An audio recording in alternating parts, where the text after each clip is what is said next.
Hey everyone, it's Jimmy Franklin. As I mentioned at the end of my recent video, when I came into the end of my first 10 years in the business, I had very little to show for myself financially. But by the end of the second 10 years, I was in a position to retire had I been interested in doing so. Today I'll discuss some of the principles that I practice that helped me succeed. Let me emphasize, these weren't things I figured out during my second 10 years. Everything good that happened to me in this business, I had been doing all along. It's just that the payoff came later. Number one, and I can't stress this enough to those of you who are in the early stages of your career, patience and persistence. This business is a marathon, not a sprint. I know so many now former agents that could have been successful, but they gave up too early and went back to their security blanket of their past life. Full disclosure on this one though, I had a big advantage staying patient because I wasn't really qualified to quit and go do something else when times got tough. But seriously, be patient.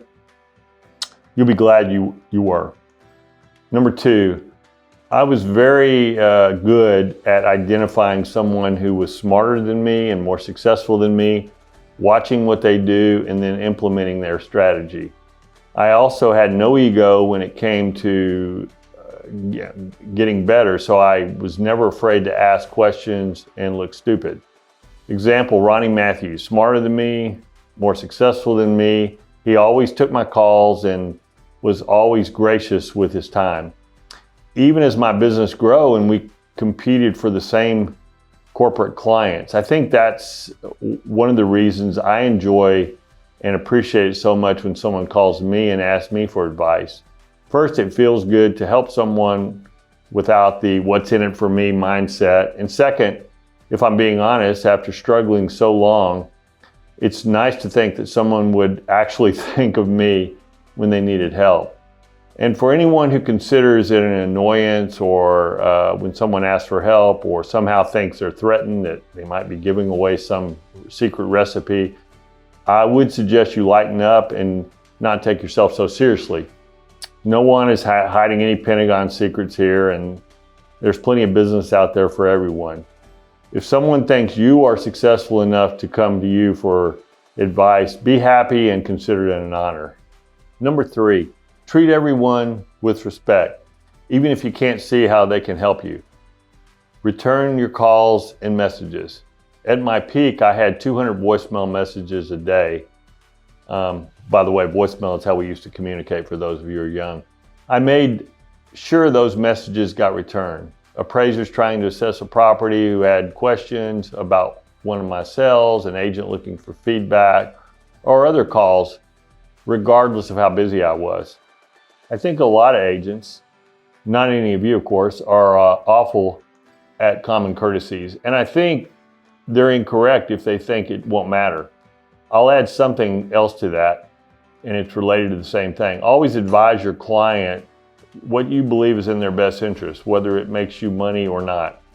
First and most importantly, you're supposed to do that, right? But as it turns out, it's really good business. And I cannot tell you how many transactions I've done because I talked someone out of making the wrong decision or helped someone with the real estate related problem, and they either had me represent them later or they told a friend or relative they should use me and called me to thank me for my advice. I have one really cool story on this. In the early 90s, I had a listing in Katy, and I got a sign call on it. And I showed them the home and they wanted to purchase it and made an appointment to write the offer. So I was excited to pick up a buyer and sell my listing, which was no slam dunk in 1993.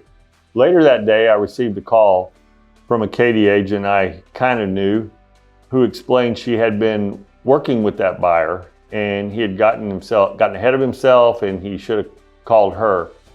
She didn't have anything in writing, and she did say it was my decision, but asked if I would consider letting her write the offer. I remember being disappointed since I could use the money, but I had also recently been in that position myself. A buyer I was working with had asked the listing agent to let them in the home. I wasn't around, and at the time, the agent showed him the home and then talked him into writing with him, saying that there was another offer coming in and he would help the buyer win the bid. Remembering how I felt when that happened, I told the Katy agent to go ahead and show the buyer the home and again, and if he still wanted to buy it, she should be his agent. Later at closing, she cried and she told me how much she appreciated it and gave me a gift certificate to Outback, which was, by the way, the highest end restaurant in Katy at that time. So 6 months later, she called me to let me know she was out of the business. She hadn't forgotten me, and she had landed a job with a small relo company, and one of their clients was this company called Enron. The company wasn't giving them big dog reloads, but they were allowing them to find housing for some new hires that they were hiring from MBA programs from some of the best universities in the country. So she gives me this young guy out of UT, and I sell him a home in Kingwood for $120,000. He refers me Paul Rassicott, a buddy of his who was just also hired by Enron and as well, and the referral chain went from there. By the way, 30-year friendship with Paul, one of my best friends, and we've done like 7 transactions together. I kept getting referrals from these same guys. None of them had hardly any money, thank goodness for VA benefits, but they were educated, exceptionally sharp, and it was clear they were going to be very, very successful. In fact, when Enron imploded in 2001, none of these guys skipped a beat. One of the guys who I sold a $135,000 house to in 1995 bought a home in Memorial from me for $2.1 million 13 years later in 2008. I lost count at 25 how many of these transactions I received from this chain that was created and chains that were created by that. So recap, treat people well. Not only will you feel better about it and be less stressed, it's actually good business. I actually have a few other points as well and a few memories of the second 10 years, but some people I'm related to told me my videos were too long-winded and people would lose interest. So I'm going to come back to this shortly in the next week or so. Have a great day.